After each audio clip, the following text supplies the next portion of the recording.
partial pin squat off the safety pins around the same height where I actually unracked the bar. Conditions myself to get the feeling of what it's like to hold that much weight.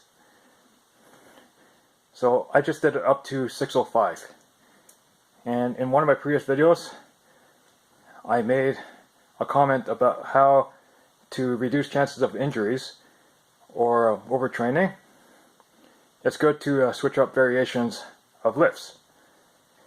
Since I just ripped some skin off my hand again, and it was painful when I actually poured some vinegar on it to disinfect it, although there was no bleeding, I'm looking for other ways to overload myself, other than doing rack pulls.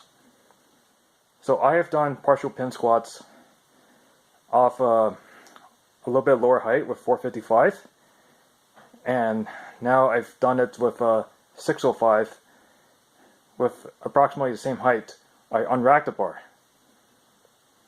And I also change the stance.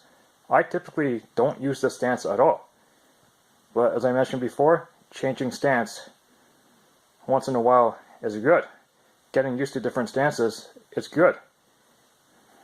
I know most trainers would say you got to find the right stance for your build or for that specific type of lift, and focus on the ones that you feel strongest at and the ones that won't get you injured.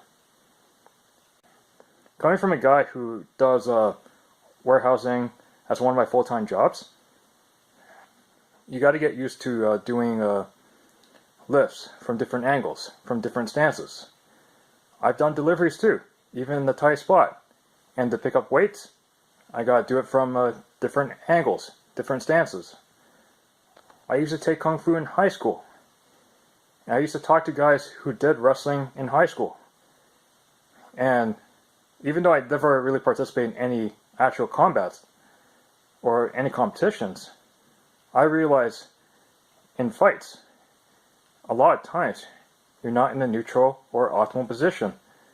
And although optimal position is best for giving yourself the most power without getting injured, there's going to be times you're going to have to defend yourself in the most vulnerable position. There will be times, like if you're wrestling, and you might push the opponent or pick up the opponent, and you're in the most vulnerable position, or you don't have the right stance because you're thinking very quickly on the spot.